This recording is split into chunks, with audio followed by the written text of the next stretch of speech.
سوال آپ ہی لیں، سوال آپ لیں میرا خیال ہے کہ انما یوفا الصابرون اجرهم بغیر حساب، خدا متعال ڈٹ جانے والوں کو، صبر کرنے والوں کو جو اجر دے گا وہ بغیر حساب دے گا۔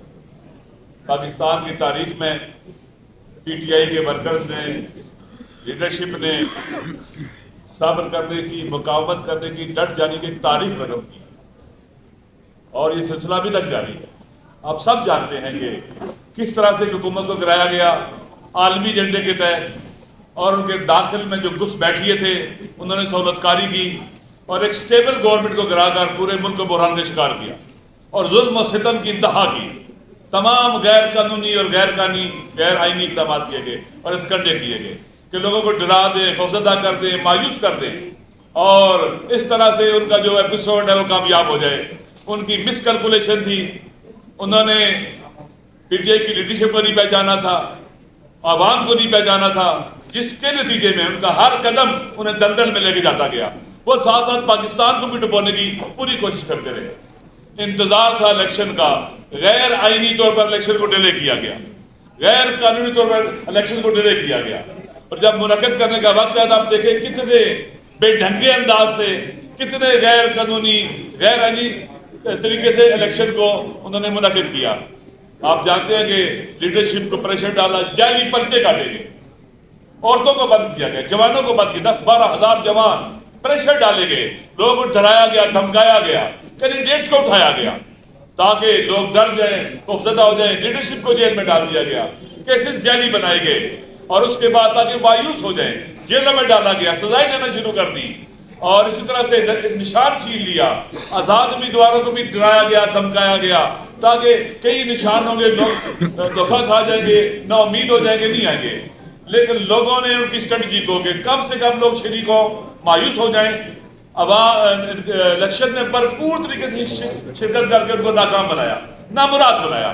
اور پھر آپ کو پتا ہے کہ 8 کے بعد جو رات آئی وہ دھاندلی کی رات تھی، یعنی لوگوں نے 8 کو جو ووٹ ڈالے تھے وہ، اور جو پھر رات 12 بجے کے بعد ووٹ ڈالے گئے وہ اس لیے ڈالے گئے تھے تاکہ لوگوں کے مینڈیٹ کو بلڈوز کیا جائے، چوری کیا جائے۔ یہ غیر آئینی اقدام ہے، غیر قانونی اقدام ہے، اور یہ کرنے والے آج ان تو کل جواب دہ ہوں گے، ان سے پوچھا جائے گا۔ عوام جانتے ہیں، بچہ جانتا ہے، چند سال کا جو باشعور بچہ ہے وہ بھی جانتا ہے کہ دھاندلی ہوئی ہے، اس سے پوچھے، وہ بھی نام جانتا ہے سب کے، کس نے کی ہے، واضح سب کے سامنے۔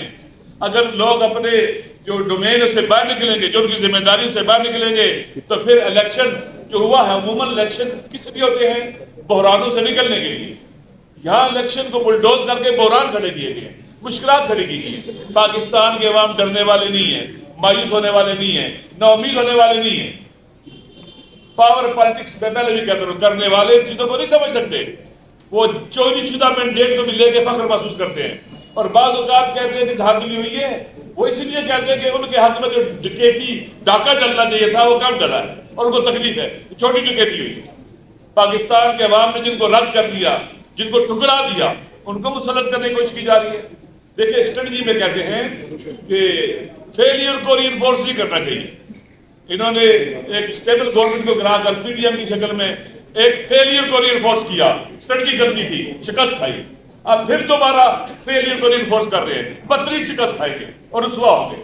لہٰذا ہم جیسے خان صاحب باہر تھے، ہم اکٹھے تھے، ہم اکٹھے ہیں، ہم ان کی اولاد ہیں جنہوں نے پاکستان بنایا تھا۔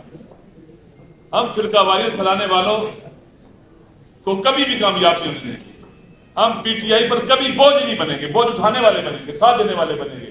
ہم نیشن بلڈنگ کی طرف جا رہے ہیں، ایک ایسی قوم جس میں تمام مسالک ہوں، مسلم ہوں، غیر مسلم ہوں، تمام اقوام ہوں۔ وہ صرف اور صرف پاکستان میں نیشن بلڈنگ کا کام عمران خان کر سکتا ہے اور کوئی نہیں کر سکتا۔ 80-90% لوگ کہاں کھڑے ہیں؟ خان صاحب کے ساتھ کھڑے ہیں، اس بیانیے پر کھڑے جو انہوں نے دیا کہ ہمیں غلامی قبول نہیں ہے، آزاد خارجہ پالیسی، داخلی خود مختاری، اپنی زمین اڈوں پر نہیں دیں گے، ایبسولوٹلی ڈانٹ کا ہے ان کو، اور فیصلے خود کریں گے، ڈکٹیٹ نہیں ہوں گے۔ یہ وہ بیانیہ ہے جو پاکستان کے عوام اس کو مانتے ہیں، یہ شریف غیرت مند لوگوں کا اور قریب لوگوں کا بیانیہ ہے، پاکستان کے بوفا بیٹوں کا بیانیہ ہے۔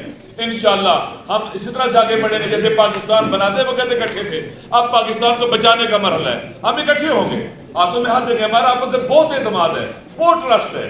آپ یقین کر لیں کہ جو ہمیں جانتے ہیں انہیں پتہ ہے کہ ہماری کتنی دوستیاں آپس میں، ہمارے تو گھر ایک ہیں، لہذا انشاءاللہ العزیز یہ بہت اچھا فیصلہ ہے. میری خود یہ رائے تھی ایسی ہونا چاہیے. میں نے خود کہا ہے کہ صاحبزادہ حامد رضا صاحب سنی اتحاد کونسل کے سربراہ ہیں. بہترین افسر وہی ہے اور ہم اس میں ہمیں کسی قسم کا کوئی کیا سے کہتے ہیں کہ وہ کیا سے کہتے ہیں کہ تحفظ نہیں ہے. خوشی ہے, یقین کر لیں. اب ہم ایک ہے, نام فرق ہو سکتے ہیں, ہم ہیں یہ. لہذا بہت زبردست ہے. اس مشکل مرحلے میں ہم پی ٹی آئی کے لیے ساتھ ہیں. میں نے پہلے بھی کہا خان صاحب جس بڑے کاز کو لے کے چلے ہیں, جس میں نیشن بلڈنگ بھی ہوگی, گورنمنٹ بلڈنگ بھی ہوگی, کنٹری بلڈنگ بھی ہوگی, وطن کو بچانے کی تحریک ہے. ہم وطن کے لیے جان دے سکتے ہیں اس راستے میں, خون اپنا دے سکتے ہیں. ہم پیچھے نہیں ہٹیں گے اور طاقتور طریقے سے آگے بڑھیں گے اور ہر فورم پر اس کا لڑیں گے. جو جیلوں میں ڈالے ہوئے ہیں یہ بے گناہ ہیں, جھوٹے اور جعلی پرچے ہیں. چاہے وہ کئی ہزار جوان جو جیلوں میں بند ہیں, چاہے وہ لیڈرشپ جو جیلوں میں بند ہے, چاہے خان صاحب ہیں. گٹیا طریقے سے آپ نے ایف آئی آریں کاٹی ہیں اور یہ نہیں ہونا چاہیے تھا. آپ گھروں میں گھسے ہو, شرم آنی چاہیے. شریف آدمی, کریم آدمی, نجیب آدمی, حتی کل مسلمان نہ بھی ہو, جوان مرد ہو, بشر کی تہذیب اس کی اجازت دیتی کہ آپ لوگوں گھروں میں گھسے, ان کی خواتین کو اٹھائیں, ان کے بچے اکیلے ہیں, ان کے شوہروں کو, بعض کے گھروں میں کینسر ہے, بعض خواتین کو کینسر ہے. ہم انشاءاللہ ان کو آزاد کروانے کی جدوجہد کریں گے, باوقار طریقے سے باہر نکلیں گے. عوام سرخرو ہوں گے اور عوام سے لڑنے والے وہ ہاریں گے. تاریخ گواہ ہے کہ جو بھی اپنے عوام سے لڑا ہے وہ ہارا ہے. میں انشاءاللہ اب مل کے اس وطن کے لیے, پاکستان کے لیے, پاکستان کے عوام کے حقوق کے لیے, پاکستان کی سربلندی کے لیے مل کے جدوجہد کریں گے. انشاءاللہ آگے بڑھیں گے. کشمیری یہ جان لیں, ہم ان کے حقوق کے مدافع ہوں گے. پاکستان کے حاری, مزدور, مظلوم جو بھی ہے پاکستان میں جس کو حقوق نہیں ملے, ہم ان کے ترجمان ہوں گے اور انشاءاللہ العزیز خوبصورت پاکستان بنائیں گے. خوبصورت گلدستہ بنے گا مختلف اقوام کا, لسانیات کا, مذاہب کا اور مسالے کا انشاءاللہ. اور فقط یہی ہو سکتا ہے اور کہیں نہیں ہو سکتا. انشاءاللہ پاکستان جیتے گا, پاکستان کے عوام جیتیں گے, ہم سب جیتیں گے اور وہ ہاریں گے جو پاکستان کو ڈبونے والے ہیں, پاکستان کی کشتی میں سوراخ کرنے والے ہیں. وہ ہاریں گے, ہار ان کا مقدر ہے, ان کے چہروں پر لکھا ہوا ہے. 8 فروری کو بھی ہاریں گے, آئندہ بھی وہ ہارتے رہیں گے انشاءاللہ. میں پھر آپ سب کو کا شکریہ ادا کرتا ہوں, تشریف لائیں اور ہم جب تک زندہ ہیں ہم خان صاحب کے ساتھ اس بیانیے پر, اور انشاءاللہ اس سے ایک قدم ہی پیچھے نہیں جائیں گے.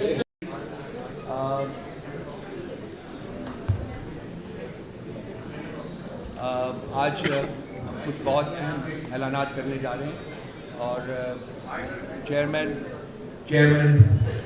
گوہر علی خان صاحب کے ساتھ سیکرٹری جنرل عمر ایوب صاحب اور ہمارے انتہائی محترم مہمانان گرامی صاحبزادہ حامد رضا صاحب اور علامہ راجہ ناصر عباس صاحب اور ان کے کولیگز ہمارے درمیان موجود ہیں. ہم ان کو بہت وارملی ویلکم کرتے ہیں. I will not stand between you and all of them. So it's over to our chairman.